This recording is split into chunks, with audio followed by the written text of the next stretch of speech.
Hyderabad Bhaglingampally water వర్క్స్లో పనిచేసే outsourcing metre reader ఉద్యోగులకు భద్రత కల్పించాలని డిమాండ్ చేశారు. ఇక ఆరోగ్య భద్రత కల్పించాలని, సింగిల్ ఏజెన్సీ ద్వారా 19,500 వేతనాలు, సెలవులు అమలు చేయాలని హెచ్ఎండబ్ల్యూఎస్ఎస్బి అవుట్సోర్సింగ్ ఉద్యోగుల సంఘం అధ్యక్షుడు పి నారాయణ డిమాండ్ చేశారు.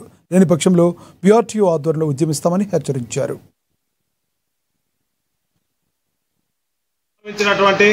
అధికారుల ద్వారా కానీ ఇతరత్ర గవర్నమెంట్ నుంచి వస్తున్నటువంటి పరిణామాల వలన అభద్రతతో వాళ్ళంతా ఇబ్బందులు పడుతున్న సందర్భంగా ఈరోజు వారు మీటింగ్ పెట్టుకోవడం జరిగింది. ఈ మీటింగ్లో తీర్మానాలు చేయడం జరిగింది.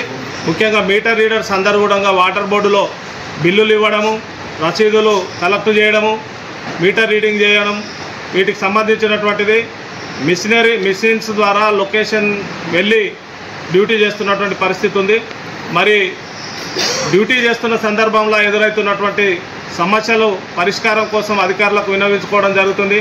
అదేవిధంగా హైదరాబాద్ మహానగరంలో బతకాలంటే కనీసం 20,000 లేనిది బతకలేనటువంటి పరిస్థితుల్లో మరి మీటర్ రీడర్స్ అందరికీ